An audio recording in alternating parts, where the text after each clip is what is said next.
I've got good news and bad news. Here's the bad news. Most protein bars are packed with sugar and unpronounceable ingredients. The good news? There's a better option. I'm Will, and I created IQ Bar plant protein bars to empower doers like you with clean, delicious, low-sugar brain and body fuel. IQ bars are packed with 12 grams of protein, brain nutrients like magnesium and lion's mane, and zero weird stuff. And right now, you can get 20% off all IQ Bar products, plus free shipping. Try our delicious IQ Bar sampler pack with 7 plant protein bars, 4 hydration mixes, and 4 enhanced coffee sticks. Clean ingredients, amazing taste, and you'll love how you feel. Refuel smarter, hydrate harder, caffeinate larger with IQ Bar. Go to eatiqbar.com and enter code BAR20 to get 20% off all IQ Bar products plus free shipping. Again, go to eatiqbar.com and enter code BAR20. Criminology is a true crime podcast that may contain discussion about violent or disturbing topics. Listener discretion is advised.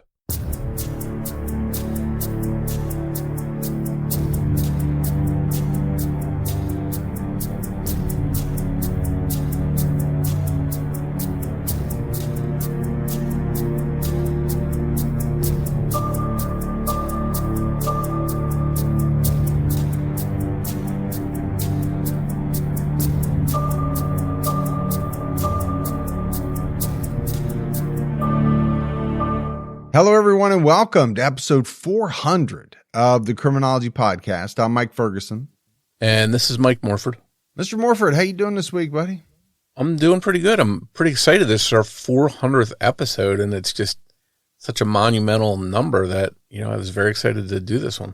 Yeah, it's a big milestone. If you think back about how we started, how long it's been, I mean, time flies. There's no doubt about that, but it's been a heck of a journey. I mean, I've had fun doing this with you. Yeah, same. And, if we're doing roughly 50 episodes a year, that's like 8 years that we've been doing this. And I don't know, I'm excited about the next 8 years. Yeah, it's kind of funny because I had someone leave a voicemail on True Crime All the Time. And they were saying, hey, started listening to you as a freshman in high school. And then they were just graduating from college. So that kind of, put it into perspective. And I'm sure that there are people like that with criminology as well, because we have been doing it for 8+ years. Yeah, it kind of makes you feel old when someone It does. says something like that. It does. Hey, let's go ahead and give our Patreon shout outs. We had Davis and Jamie Basil jump out at our highest level. So that's great new support. Yeah, thank you both so much. That really helps us out. And thanks to everyone else that helps the show out. For anyone else that would like to, head over to patreon.com/criminology to get started. All right. So let's jump into this 400th episode. And for 400, we wanted to cover a really big case, one that we wanted to do for a long time. And we figured episode 400 would be perfect for the first part of a 2-part episode on a really big case. We're covering the Oakland County child killer. The Oakland County child killer was responsible for the murders of at least 4 children in Oakland County, Michigan, between 1976 and 1977. Now, technically, we don't know if it's a single killer or more than one. What we do know is that these murders shocked that area of Michigan and forever changed the lives of the people there. And not just the families of the victims, but the entire community. Everyone made sure their doors were locked, and parents didn't let their kids out of the house alone for fear that they might be the next victim. It was a time of lost innocence and a breakdown of trust. While there were a few good leads and suspects, here we are, almost 50 years later, and the case has not been solved. Oakland County is in the southeast portion of the state of Michigan. While the city of Detroit is in neighboring Wayne County, Oakland County is still very populated and it's part of the Detroit metro area. However, the suburbs felt much safer than the city, and many families in the 1970s moved from Detroit to other towns nearby, many of them in Oakland County. During the 1975 to 1976 period, there were just under 1 million residents that called the county home. This was a middle-class neighborhood, and while there was some crime, it didn't reach to the level of what you would expect to see in bigger cities like Detroit. But as the calendar changed to 1976, a shocking murder would begin a full-fledged panic in Oakland County. On January 1st, 1976, the body of 16-year-old Judy Farrow was found at Lola Valley Park in Redford Township, Michigan. She was fully clothed and had been beaten and strangled. Judy was last seen sometime between midnight and 3 a.m. at the home where she was babysitting. It was believed that someone had forced her out of the home. The news was shocking to those that heard it, but it seemed like an isolated incident at the time. Police early on became interested in a 19-year-old man named Gary Pervinkler, and he became the prime suspect in her murder, not due to an eyewitness seeing him with Judy or any physical evidence linking him to the crime, but mainly because he had been acting erratically and left home with a gun and stole his father's car the night before Judy's body was found. Unfortunately, Gary Pervinkler dropped from sight, and police wanted to find him. At around 8 p.m. on January 15, 1976, 16-year-old Cynthia Cadieux began walking to her Roseville home from her friend's house. It was only about a 10-minute walk, but she never made it home. Unfortunately, it wasn't immediately clear to anyone that she was actually missing. Her parents thought she would be spending the night at her friend's house, and her friend knew she had headed home. Just after 1 a.m. on the 16th, her body was found on the side of Franklin Road in Bloomfield Township, about 26 miles away from her home. She was nude and had been bludgeoned to death with a blunt object. Her killer or killers had sexually assaulted and sodomized her. News of a second young person being murdered within 2 weeks was hard to avoid. It's unknown how Cynthia's killer got her into a vehicle, but it's possible that it may have been by force, because according to friends of Cynthia's, she preferred to walk over riding in a car. Her friend Rose had offered Cynthia a ride home on the night she was killed, but she refused. The day after Cynthia Cadieux's body was discovered, there was a terrifying crime on Villa Street in Birmingham, Michigan. At around 8 p.m., a string of home invasion robberies began. Each one was the same. The intruder would break in, tie up anyone inside the home, steal valuables, and then leave.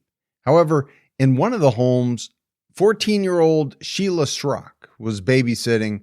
For whatever reason, the intruder sexually assaulted her, sodomized her, and used a .38 caliber weapon to shoot her in the stomach 5 times, killing her. By this point, Oakland County residents had to be asking themselves, what's going on here? Within the span of just a couple of weeks, 3 young people had been murdered in the county. Residents hoped that Sheila's murder would be the last, and the killer or killers of the 3 young people would quickly be off the street. Unfortunately, this was only the beginning.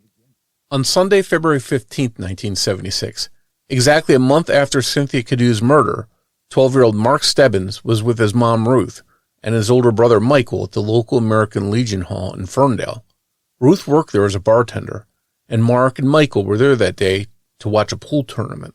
Just after 1 p.m., Mark left because he wanted to go home and watch a war movie on TV because he was a war history buff.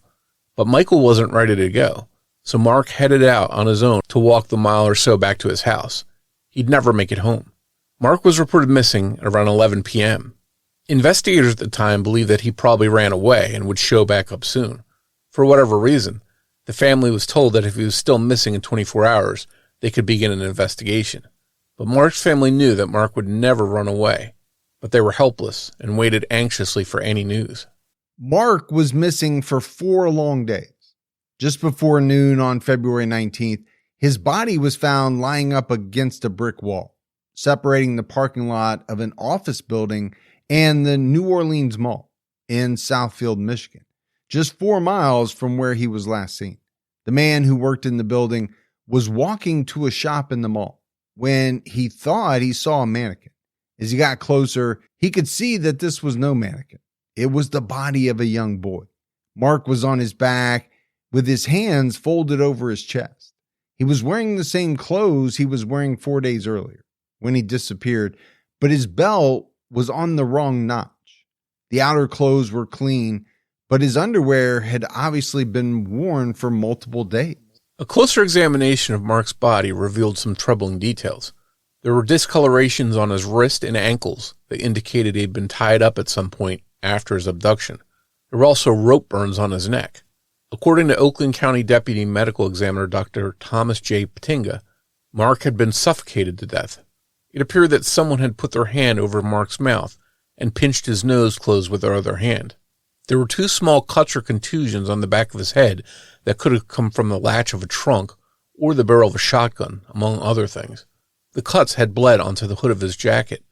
It was determined that Mark's body had been left in the snow just hours before he was found. At 9:30 a.m., about 2 hours before he was found, someone had walked their dog along the edge of the parking lot and hadn't seen anything. And their dog hadn't acted weird or tried to pull toward that direction either. Someone had dumped his body near businesses in broad daylight. So in the span of just 6 weeks, 4 young people had been murdered in Oakland County, but investigators weren't sure if they were looking for one person or more than one, or if the cases were even connected at all. Mark was a 12-year-old boy and had been smothered. The other 3 victims were all teenage girls. One of them was strangled, another bludgeoned, and one of them was shot to death in a home invasion. While police were on high alert and stepped up patrols in the area, residents in the community kept a watchful eye. But weeks and then months went by with no other young people being murdered. Now, Oakland County, Morf, is not a small county. I mean, you mentioned it. There was like 1 million people in this county, right? But still, 4 young people being murdered in the span of, 6 weeks or so, you could see how that would really put the area on edge, right? Put the residents in the area on edge. But one of the things that, I really want to talk about is the time frame here. We're talking about 1976. So that would have been our bicentennial year. You and I would not have been that old, but we were both alive. It was a much different time. People are not getting this news through text, through social media, through feeds, right? This is probably all coming from most likely the news, the 5 o'clock news, the 6 o'clock news, the 10 o'clock news, whatever it was, and then some word of mouth. I think today, because we have such access to information, it does a couple of things. First of all, we find out a lot of stuff very quickly. But the other thing is, I think we also get more bad information maybe than people did back then. And I don't mean bad as in horrible things. I mean, just the information is not correct. Yeah, and I imagine this was a big water cooler topic too. People probably are talking about these murders around, their local places that they hang out, maybe in the checkout at the store, at work. And I imagine that there was probably some level of panic starting to set in, having the knowledge that these different kids were murdered in these various circumstances. And I think everyone was worried, especially if they had kids, because, there was someone targeting kids in that area. Well, and we've talked about it before, right? I think in the 70s, by and large, kids had a little bit more freedom. I know we did in the 80s for sure. I know for myself personally, I had much more freedom to ride my bike all over town. Much more freedom than I gave my kids. There's just no doubt about that. Yeah, and that's the same with me. And it's sort of ironic because you had that freedom, but back then it was probably easier to, if you're going to abduct or harm a child, it would be easier back then. And now it seems like people are more protective. They don't let them out as much. But now there's more safeguards. You have cell phones. You have surveillance cameras on every other person's house. So it seems like it would be safer now to let a child out versus back then. But it seems like it's backwards.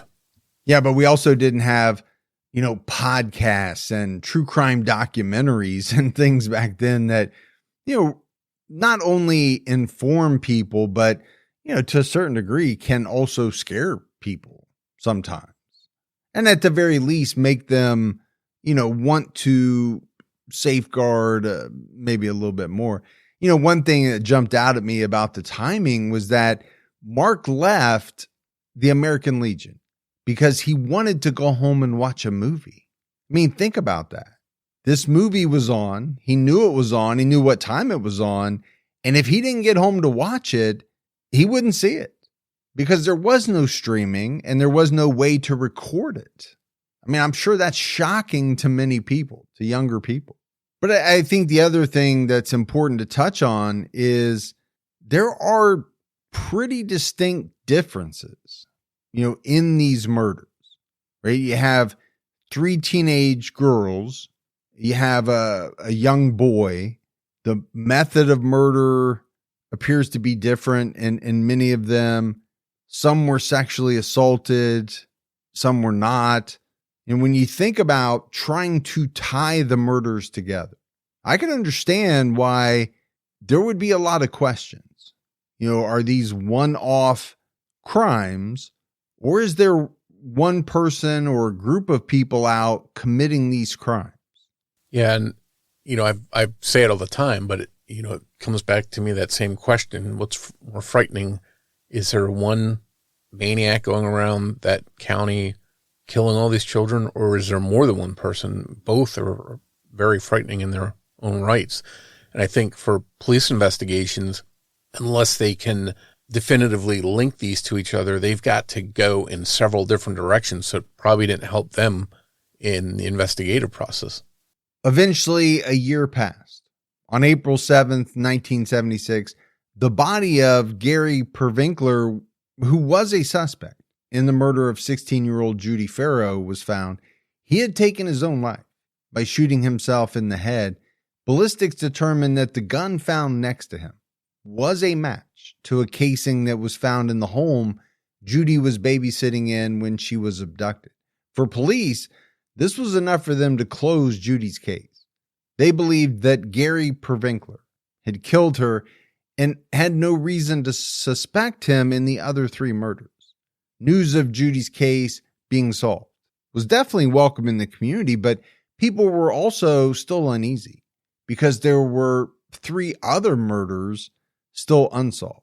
They hoped that there wouldn't be another murder, but sadly, that was not to be. On Wednesday, December 22nd, 1976, 12-year-old Jill Robinson left her home in Royal Oak. She and her mom, Carol, had been arguing, and she was already in trouble for forging some kind of note at school. And when her mom asked her to make biscuits for dinner, she refused. This was the final straw in the argument. Carol told her that if she didn't want to be part of the family, then she could leave. Tensions were already high in the home. Jill's parents had recently divorced, and she was still adjusting. Jill put some of her belongings in a backpack, and at around 5:30 p.m., she headed out on her bicycle, reportedly planning to ride her bike to her dad's house. She'd never return. Some reports say that her dad's house was 6 miles away, while others say it was just 1. Either way, she never arrived, and her dad reported her missing to police at 11:30 p.m. that night. Police did find a witness who saw a girl on a bike matching Jill's description, riding in the direction of her father's house. Unfortunately, as we've seen all too often, police treated Jill as a runaway. To them, it was a clear case of a teen girl mad at her mom and storming out of the house.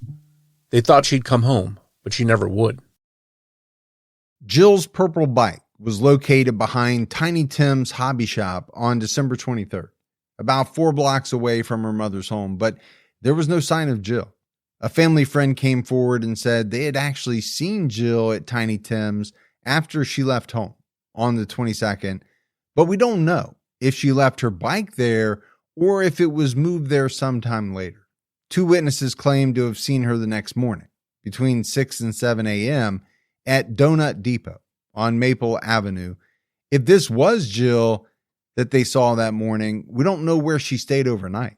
There's also a possibility that this is just a case of mistaken identity, since police now had Jill's bike and possible sightings of her in the area.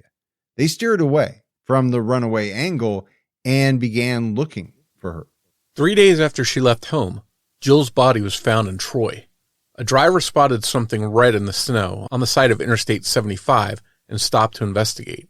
It was Jill's body. She had been shot in the face at close range. Investigators determined that the weapon used was a 12-gauge shotgun. There was no sign of sexual assault. In fact, she was found fully clothed and was even still wearing her backpack she was last seen carrying. Investigators believe that Jill could have been suffocated before her killer put her on the side of the road, especially because there was only one set of footprints leading to the area where she was found. It's former Birmingham Police Department Detective Jack Kalbfleisch's theory that her backpack, which she was lying on top of, expelled air from her lungs and made it sound like she was still alive, and that this made the suspect panic and shoot her. This was a unique circumstance to Jill, and it didn't happen in the other cases. But again, this was just one detective's theory. We don't know what really happened to Jill along that road.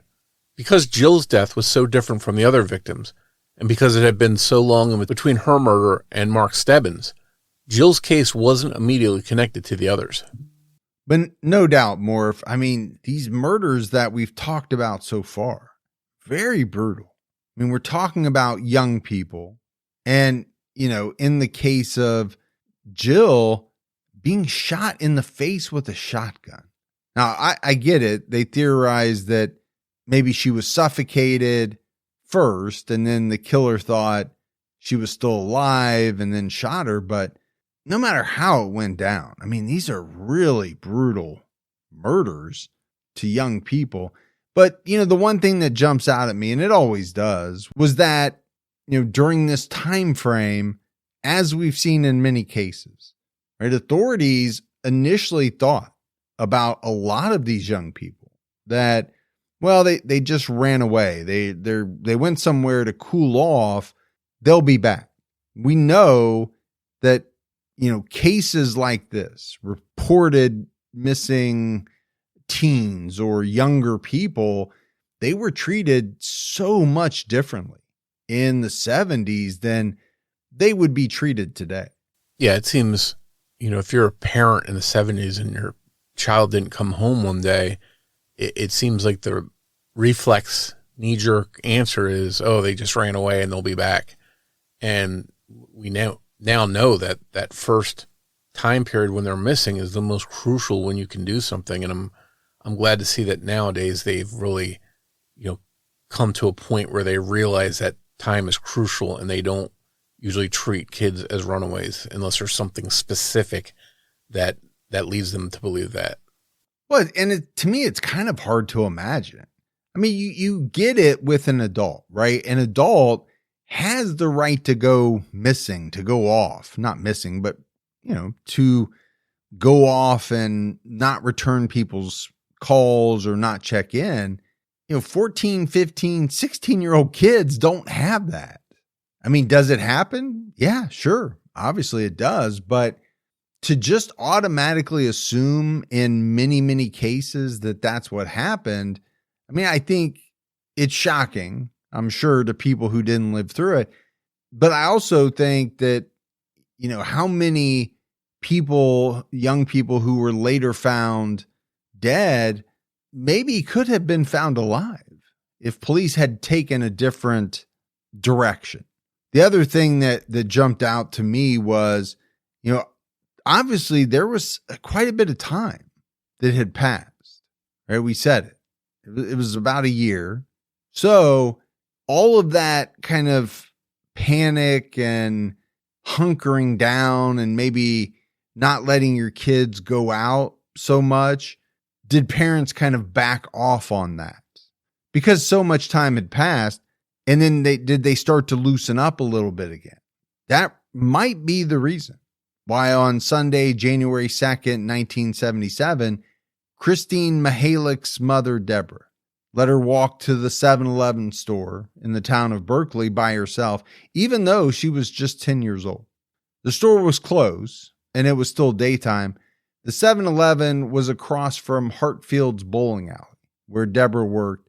She had talked with Christine previously about not talking to strangers, so she felt safe in letting Christine go out. Sadly, Christine would never come back.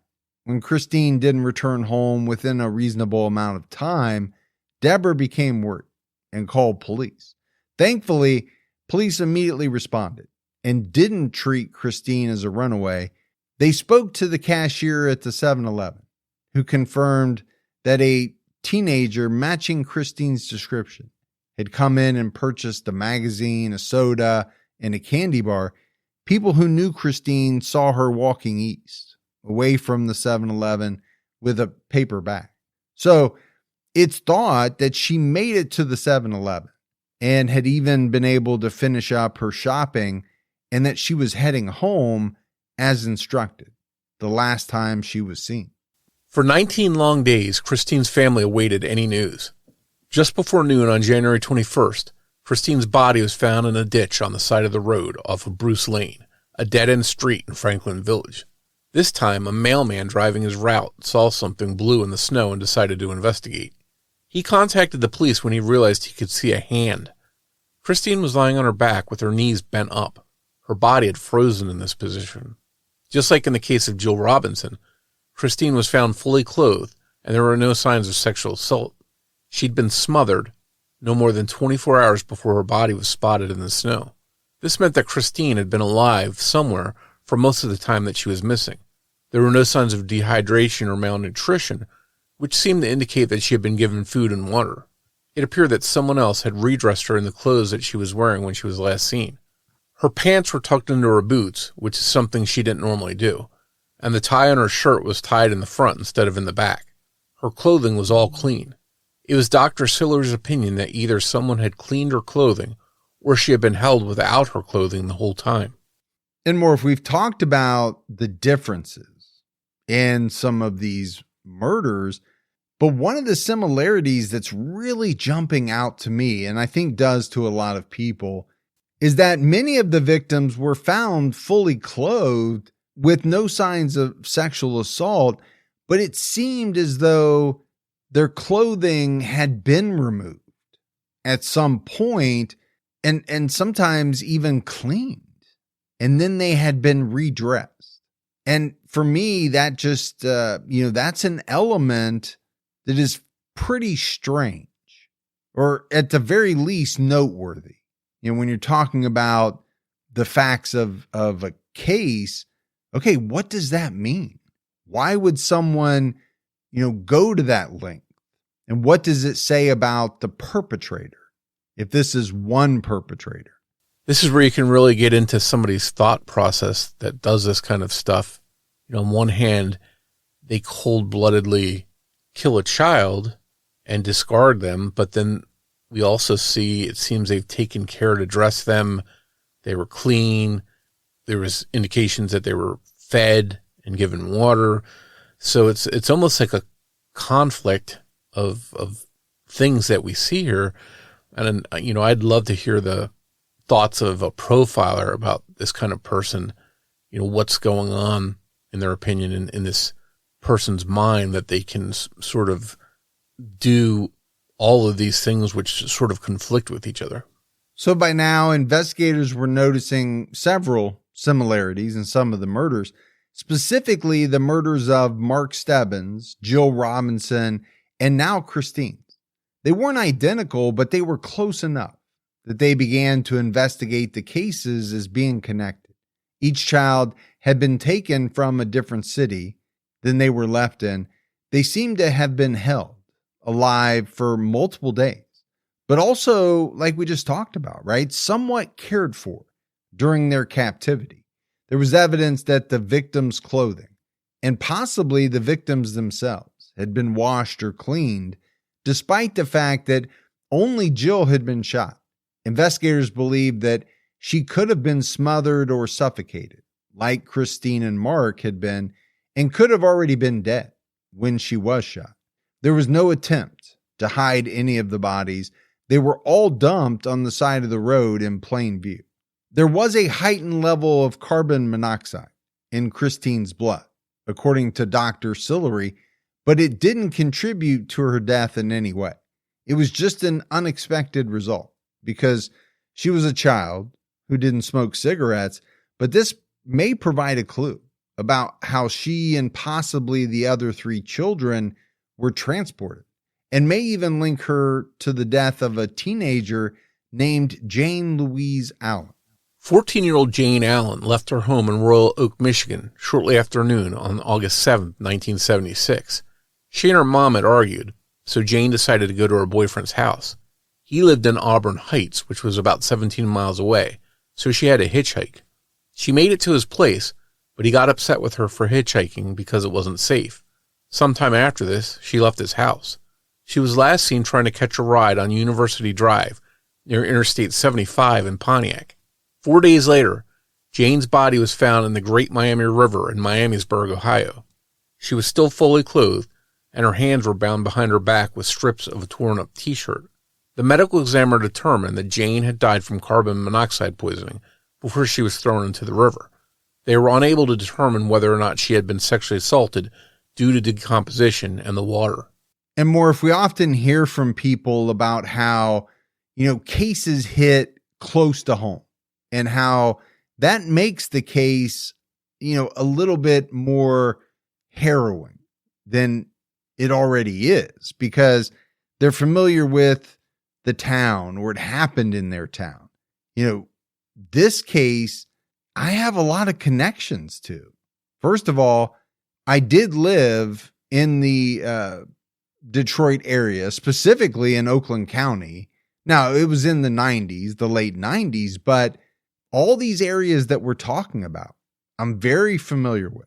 And I have lived for the last 25 years in Miamisburg, Ohio. And Miamisburg is not a big place, let me tell you. So I live maybe a mile or two from the Great Miami River. So that is just, it is strange when you hear these cases or you research them and you find out things like this. Yeah, I think that really just goes to show that, some people think this can't happen here. It happens someplace else. I think this kind of thing that you're talking about proves that's not the case all the time. Now, the one thing that I should point out is that both Miamisburg, Ohio, and most of the towns in Michigan that we're talking about, they are very close to Interstate 75. I live right off of Interstate 75. So that is obviously a big highway that many people travel. Still strange, though. Investigators believe that Jane may have died in the trunk of a car. This opens up the possibility that her death was accidental. If she hadn't succumbed to the fumes in the trunk, it's possible that her body would have been found fully clothed on the side of the road in the snow after being suffocated with no fabric tying her hands. It's possible that throwing her into the river was just part of the suspect panicking and getting rid of her body and potential evidence. To be clear, authorities don't officially believe that Jane is a victim of the Oakland County child killer, and as we'll discuss a bit later, there was no real shortage of criminals operating in the area. Behind the scenes, it was becoming clear to the authorities that they had a serial killer on the loose, and they knew it was in the public's best interest to share that news. Authorities finally went public with their belief that there was a serial killer in the area, though serial killer wasn't yet a term. They specified that a suspect was targeting young children in the county. Residents were warned to keep a close eye on their children and to use caution when letting them out of their homes, and as a result, people started to be more alert. People living in the area channeled their anxiety into action and started putting cutouts of a hand in their window to show that their home was a safe place for any child who needed help. The idea was that if someone was, say, trying to get a child into their car, that the child could run to the door and knock instead of trying to make it home with a creep following them. In theory, someone trying to watch out for the children in between point A and point B could be the difference between an easy target and a child that made it home safe. Children were somewhat trusting of these houses and did run to them in different instances when they felt in danger, but it was always in the back of their mind. What if this is the killer's house? What if this is a trap? Sales of bumper stickers that read, "Don't go with strangers," skyrocketed. There were even radio jingles about how children could stay safe. All of this was being done to try and keep Oakland County children safe. But unfortunately, these efforts would not prevent another murder. And I actually had that same exact thought. I get that people are going to try to do things because, hey, first of all, they want to help. They're scared. They want to keep these kids safe. So this idea of putting a hand up to designate a quote unquote safe place, I get it. I also understand that the person, if it's one person committing these crimes, could very easily do the same thing. So yeah, could children have that in the back of their mind? Yeah, they should. And especially if that killer wants to blend in and make it look like they're, on board and they're part of the community trying to fight back against this killer. And meanwhile, they're the one doing it. That's a frightening thought. But the other thing you see is what we see all the time, right? In cases like this. Okay, you got bumper stickers being sold, radio jingles. The other thing I'm sure happened was gun sales probably rose. That's something that happens quite a bit as well. On Wednesday, March 16th, 1977, 11-year-old Timothy King rode his skateboard to Hunter Maple Pharmacy, which wasn't far from his home in Birmingham. He did this often since it was so close. It was a little after 8 p.m. when he borrowed 30 cents from his big sister and headed to the pharmacy. He was supposed to buy some candy and then go straight home, but he never made it back that evening. It was only about 3 blocks away, and he was on a skateboard. It should have been a pretty quick trip. So quick that his sister felt okay leaving the home's front door unlocked and slightly open for him because she was leaving and their parents and 2 brothers weren't home. Tim didn't want to get stuck outside with the door locked. Around 9 p.m., when their parents got back home, the door was still ajar and Tim wasn't there. They immediately called police, who spoke with the cashier at the pharmacy, and this cashier told them that they saw Tim buying candy at about 8:30 before he left out the back door of the pharmacy.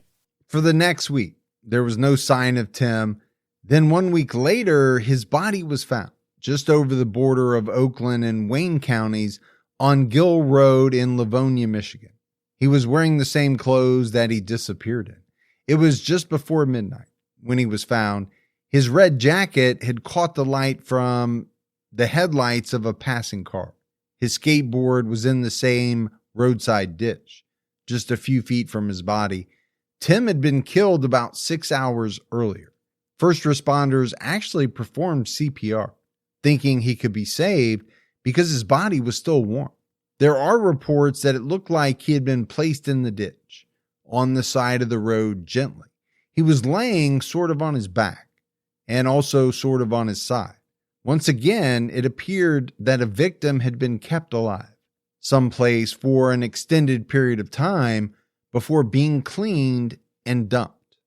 We mentioned that it looked like someone had taken time to carefully lay Tim's body where it was found, and had likely fed him and cared for him in some capacity while he was in captivity. But make no mistake, the person or persons that had taken Tim had tortured and brutalized him.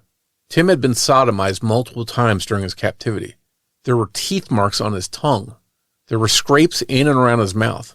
His cause of death was suffocation, just like in the case of Mark Stebbins. He had been hit on the head after death, possibly when he was tossed into the ditch. There were marks on his wrist and ankles indicating he had been bound.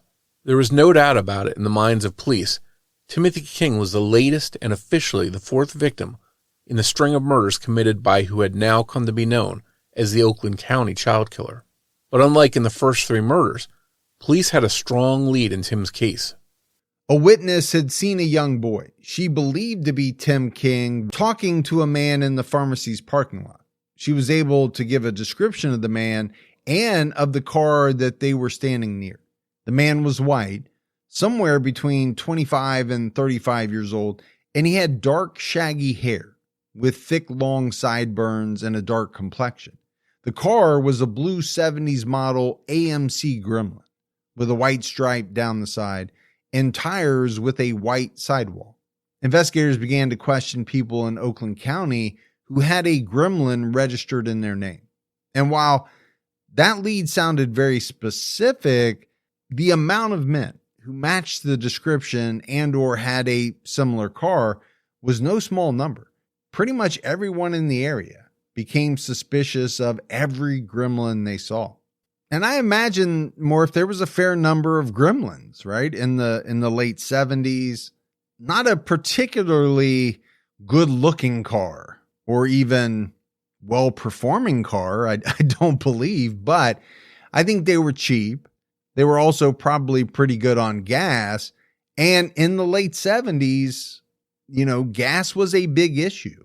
Yeah, and that was considered the economy car. Those Vegas were popular. I remember Chevettes, things like that. And so a lot of people tried to get these cars to save on gas because most of them were those big, giant, square gas guzzling vehicles.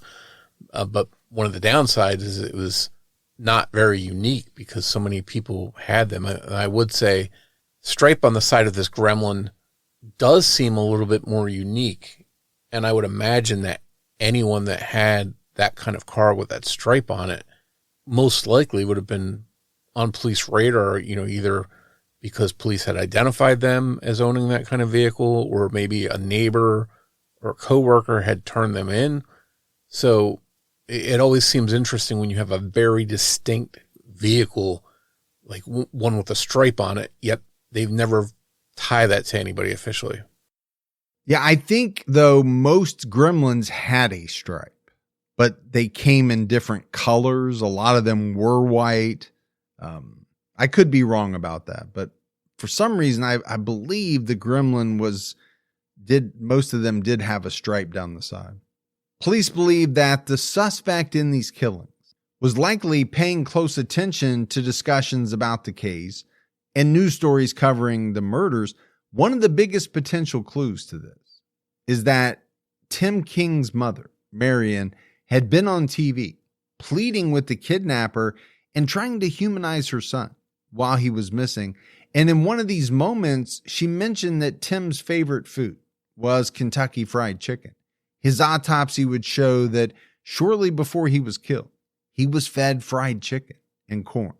Did that mean the killer had given Tim fried chicken after seeing his mom on TV? However, another possibility is that the killer befriended the children up to a point. Maybe Tim himself mentioned how much he loved KFC, or was simply asked what he wanted to eat. Maybe the killer was trying to gain their victims' trust or comfort them somehow. Another interesting possible clue is that Jill Robinson reportedly suffered from night terrors about being shot and killed, and she's the only victim to have been shot. The killer could have learned this by talking to Jill, maybe even by comforting her after she had one of the nightmares. But there's also the chance that this could just be a coincidence. Police began to wonder if the killer was thumbing their nose at the investigators. From the spot that Jill Robinson was left on the side of the road in Troy, you could actually see the police station. Is this another sign that the killer was trying to tease and antagonize law enforcement? Or was it a coincidence? A profile of the killer was created by Dr. Nicholas Groth from the Massachusetts Treatment Center for Sexually Deranged Persons. He believed that investigators were looking for someone intelligent, but not overly educated, had no authority at their place of employment, was lower in social ranking and economic status, had a violent criminal record, but nothing like murder, and who was choosing victims based on their age and availability, and not based on their gender. Police wondered how the victims were secured. Did the person or persons blitz attack the kids and get them into a vehicle? Did they lure them with some kind of prop or reward? Or did the victims know their killer and trust them? This seemed unlikely, though, since all four lived in different towns. But, police had to consider all the possibilities. Two of them had been riding bikes or skateboards, so it seems less likely that they would accept rides to their destinations since they weren't on foot. And for Jill, who was riding a bike, she would have to find a ride or walk back if, she left her bike behind. And most of them were only going a short distance, so they probably wouldn't even need a ride. One disturbing possibility was that perhaps the killer was pretending to be a police officer or some kind of authority figure, or even more frightening, perhaps they were an actual authority figure, a police officer, a teacher, a coach. And as scary as, all of these things are that we talk about more, this is another one. When you have people in authority, positions of power, or positions of trust. So you're talking about police officers, teachers, coaches, things like that. When those people misuse that power, authority, or trust, somehow it hits even harder. Now, we don't know for sure that the perpetrator was one of these types of individuals, but again, I think if you're the authorities, you can't take that off the table, right? Because there is this big question. How were these kids lured?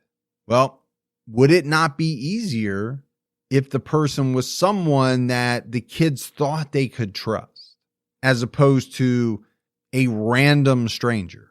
Yeah, and I mean, there's, I think, a couple different kinds of child abductors. There's the ones that do it by force, just pick someone up and grab them and throw them in a car. And then there's the ones that lure them into a car, which I think seems more of the type you see, because the last thing they want to do is draw attention, have a kid screaming, have people looking. So I think more often than not, they're probably going to try and lure them in, and you may be showing them a puppy in the car or a badge of some sort to make them think that they're someone they need to listen to. You know, something like that seems like a way that you might be able to draw these children in and not raise a commotion when you're doing it. Yeah, and we have learned about some of these different ruses, right? Puppy. Well, what kid doesn't want to see and pet a puppy? Candy. That's always the one that, you know, a lot of parents warn against. And I think, at least in Tim King's case, witnesses saw him calmly talking to who they believe is the suspect. So there was some kind of interaction going on, and it wasn't just a case of Tim running away. He didn't seem to be worried about this individual. So that, you know, makes you wonder, did he know him from someplace? Was there something that this person showed Tim that made him trust him? And, you know, there's a lot of different questions, and unfortunately just not a lot of answers. Police had their work cut out for them. Fortunately, they were able to officially rule out a couple more of the early murders as being part of the Oakland County child murders. We mentioned earlier that Gary Pervinkler was linked to Judy Farrer's murder via ballistics. In 1978, a man named Oliver Andrews was convicted of the January 1976 abduction and murder of babysitter Sheila Schrock. And in 1979, two men named Robert Anglin and Raymond Heinrich were both convicted of Cynthia Cadou's murder. A third man, who's not been named, was also reportedly involved, but he died before their arrest. Both men were sentenced to life in prison. We mentioned earlier that 13-year-old Jane Allen was killed in August 1976. She was the victim who died of carbon monoxide poisoning. But for some reason, police don't seem to think she was a victim of this serial killer. But there are others who believe she may be. There are a couple of other names often associated with this case that some people believe may be victims of the killer. One is 17-year-old Donna Sarah, who went missing while hitchhiking in September 1972 in Macomb County, about 30 miles from Oakland County. A month later, her body was found there. She had been strangled, and it appeared that she had been drugged and kept alive for some time before her death. Some of the MO fits, but it's an entirely different county. Another murder victim we have to mention is 12-year-old Kimberly Alice King. She was at a sleepover at a friend's house in Warren, Michigan on September 15, 1979, when she reportedly snuck out and called home from a phone booth at around 11 p.m. to talk to her sister. Her sister told her to hang up and go back inside, but Kimberly never returned to the home and was never seen again. Her body was never found. Officially, 12-year-old Mark Stebbins, 12-year-old Joe Robinson, 10-year-old Christine Mihalik, and 11-year-old Timothy King are the four victims universally believed to be the victims of the person or persons dubbed the Oakland County child killer. In the next episode of Criminology, in the conclusion of our Oakland County child killer coverage, we'll take a deep dive into a literal cesspool of potential suspects and explore a lot of very troubling and twisted details and theories. So don't miss part 2. Yeah, part 2 is going to be a doozy, no doubt about it.